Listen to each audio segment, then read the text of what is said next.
Hi, I'm Greg Hunter. This is the weekly news wrap-up for Friday, April 12th, 2013. Once again, North Korea is the top story. Nothing is being done on the Korean peninsula to ease tensions whatsoever. Just the opposite.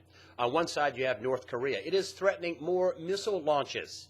It is moving missiles into the coast. It is saying the launches can happen at any moment. On the other side, you have the U.S. Secretary of Defense, Chuck Hagel, saying that North Korea, and I quote, is skating very close to a dangerous line. Again, his quote, skating very close to a dangerous line. That is a not-so-veiled threat of war or an attack. And he wouldn't be saying that unless he was backed by the Pentagon and the President of the United States. This is serious stuff. Now, incendiary comments have been said in the past, have come out of North Korea, but nothing like the ones in the last few weeks.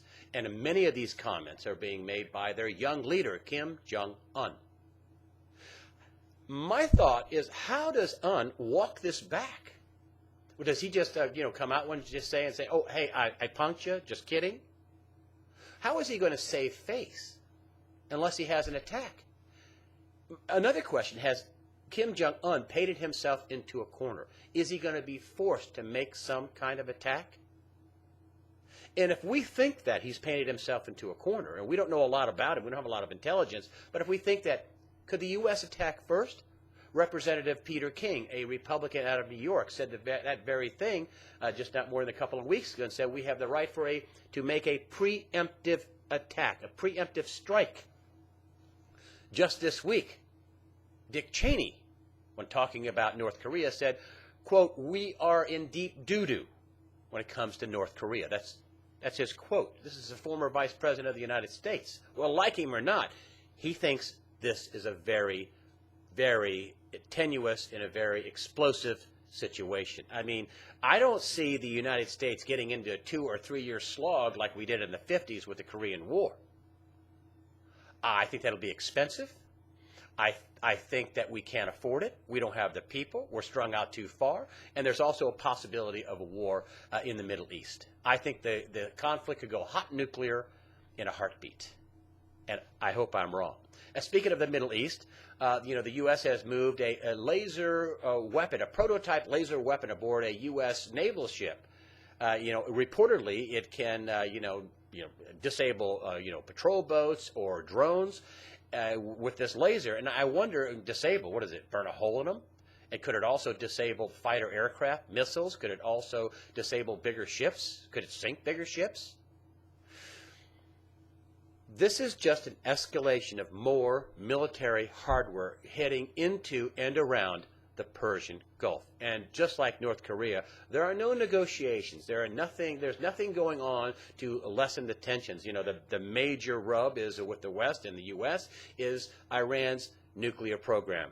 The West wants Iran to back that off. Iran says, hey, we're not doing anything wrong. We have the right for nuclear power, and this is for the peaceful production of energy. I don't care what side you're on.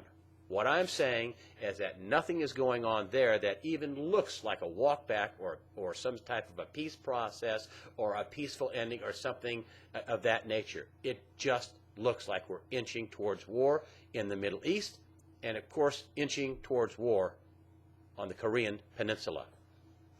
You think the financial situation is much better? Well, that's what Christine Lagarde thinks. She's the head of the IMF, the International Monetary Fund. She said this week, she says, quote, the economic world no longer looks dangerous as it did. It looks as dangerous as it did 6 months ago. Again, the economic world no longer looks as dangerous as it did 6 months ago. To that I say, really? Is that why the Japanese are printing the equivalent of $1.4 trillion to buy their own debt and raise the inflation target so they can desperately, export their way out of trouble? Is that why former White House Budget Director David Stockman said just this week that the U.S. Treasuries is the biggest bond bubble in history? Is that why Cyprus, that banking crisis there, is nowhere near ending? Is that why, the CEO of PIMCO, Mohammed Al-Arian, when it comes to Cyprus, said, it seems that the IMF, the European Commission, or EU, and the European Central Bank he says, it seems they're so disconnected from reality. Another story in Cyprus that got out that Cyprus had agreed to sell 400 million euro of the country's gold, about 10 tons of gold. And then another story comes out and says, wait, not so fast. We're not selling 10 tons or $523 million of it. We didn't agree to that. I mean, if you take a look at Cyprus and what the European Central Bank and IMF think, that it's not so bad, that's a mess. That country is a complete mess. It's in a major crisis, and it may be a generation before it's fixed. And now the folks in Europe want to take the last hard asset the country has. That's going to help them out.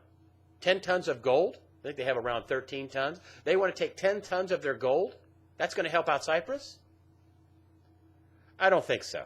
And that is not a done deal, according to the officials in Cyprus. They did not agree to selling 10 tons of their gold for $523 million. And one last thing I want to bring up, and I'm talking about Christine Lagarde and the IMF. You know, sometime like in October of last year, she said, hey, listen, the country should not be engaging in printing all this money and, fueling a currency war. And now, just this past week, with the announcement of Japan printing the equivalent of $1.4 trillion, to buy its own debt and, raise inflation to a 2% target, she says that's a good idea. And the question there is, it's a good idea? Now it's a good idea a few months later? What changed? I'd like to thank all the people who comment on the site. I think we have some of the smartest people on the internet commenting on this site. I want to thank the people that use the donations button. Thank you very much. That money goes to the bottom line of running this site. And thank you once again for supporting USAWatchdog.com. I'm Greg Hunter. That's the way I see it.